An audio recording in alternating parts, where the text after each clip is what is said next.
Қайырлы күн білім алушы, білім нәрімен сусындағың келсе, ендеше бүгінгі сабағымызды бастайық. Бүгінгі сабағымыздың тақырыбы стиль және оның түрлері. Стиль және оның түрлері оқу сауаттылығында ең көп келетін сұрақтардың бірі, сондықтан стильді және оның түрлерін жақсы түсініп алуға тырысайық. Стиль дегеніміз сөйлеушінің немесе жазушының белгілі бір тақырыпқа қатысты сөз саптауы.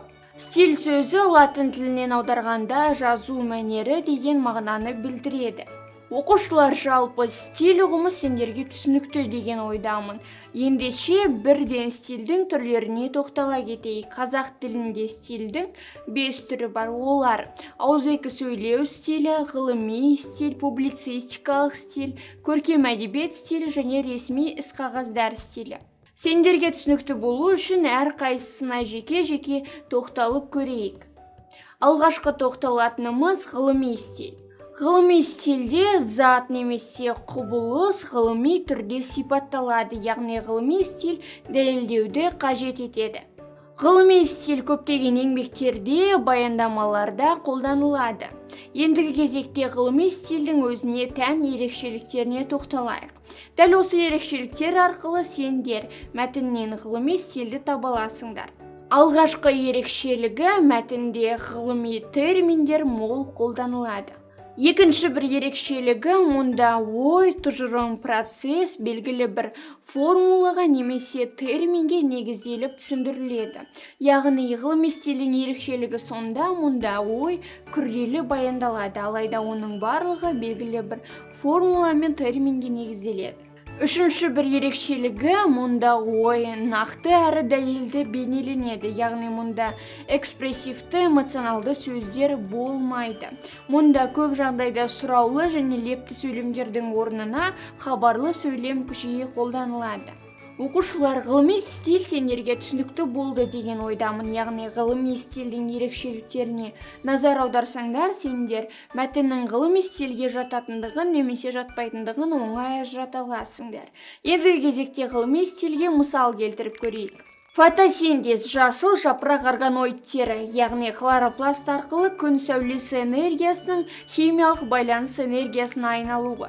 Дәл осы абзацқа назар аударатын болсаңдар, мұнда барлық ой бір ғана фотосинтез процесін, яғни фотосинтез термині арқылы баяндалады.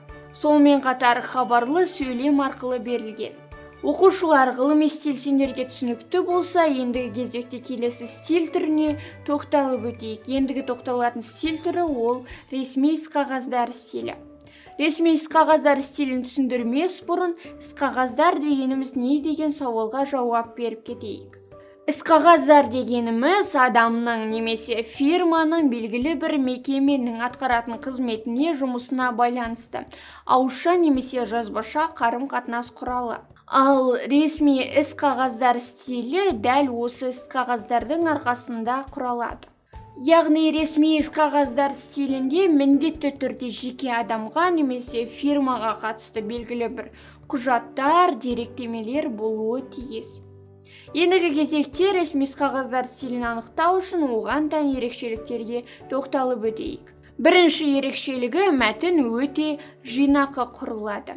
Ал ресми іс-қағаздар стилінің екінші бір ерекшелігі: сөйлемнің барлығы екі негізді болып құралады, әрі инверсия өте сирек ұшырасады.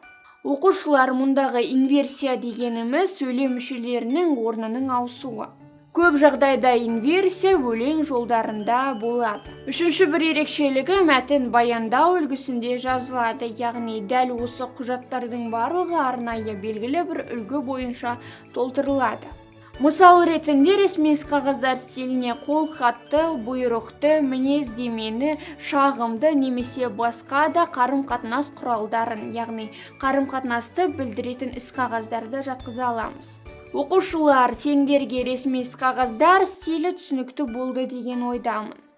Ал келесі тоқталатын стиль түрі ол публицистикалық стиль. Публицистика сөзі латын тілінен көпшілік, әлеумет деген мағынаны білдіреді. Публицистикалық стиль жұртқа, халыққа, көпшілікке белгілі бір ақыл, үгіт, насихат айту кезінде қолданылады. Яғни публицистикалық стильдің негізгі мақсаты халықтың ойына ықпал ету. Сонымен қатар публицистикалық стильде бұйрық рай көп кездеседі. Мысал ретінде орындаймыз, мәселені шешеміз, жақсысын асырамыз сынды түрлі сөздер немесе сөйлемдер қолданылады. Оқушылар көбі публицистикалық стильді көркем әдебиет стилімен әрі ғылыми стильмен шатастырады. Яғни дәл осылай шатастырма үшін мына нәрсеге назар аударыңдар. Публицистикалық стильдің басты айырмашылығы онда мәтін арқылы адамның ой санасына әсер етіп, белгілі бір үгіт жүргізіледі. Ендігі кезекте публицистикалық стильдің өзіне тән ерекшеліктеріне тоқталып өтейік. Біріншіден, тыңдаушының назарын аударатын қаратпа сөздер көп қолданылады. Екіншіден, мақал-мәтелдер мен тұрақты тіркестер де жиі қолданылады. Үшінші бір ерекшелігі эмоционалды экспрессивті сөз орамдары жиі кездеседі. Мысал келтіріп көрейік. Ақ халатты абзал жан, бұлғары қолғап шебері, немесе тағы басқалары. Ендеше мысал келтіріп көрейік. Рахат телеарнасында спорт хабарын жүргізуші былай деді.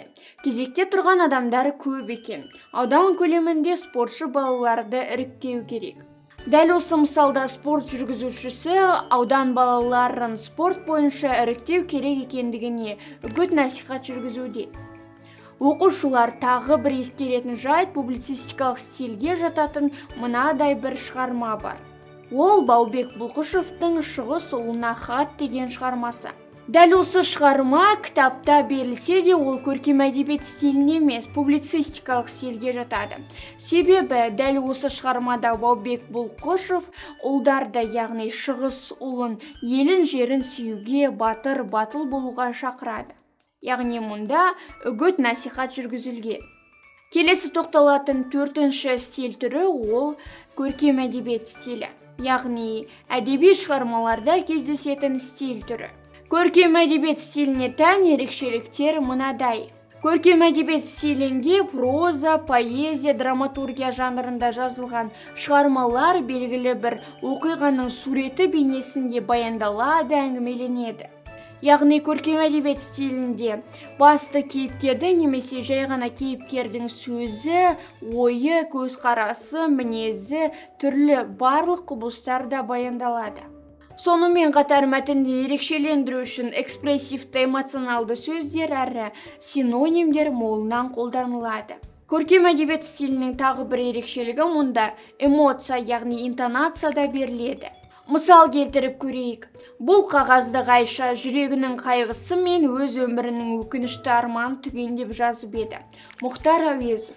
Мұхтар Әуезовтың шығармасынан алынған бұл үзінді көркем әдебиет стиліне жатады. Мұнда кейіпкердің ішкі мұңы, қайғысы суреттеледі. Оқушылар көркем әдебиет стилі сендер үшін өте оңай деп ойлаймын. Ендігі кезекте соңғы тоқталатын стиль түрі ол ауызекі сөйлеу стилі. Ауызекі сөйлеу стилі адамдардың күнделікті өмірде қарым-қатынасынан туындайды.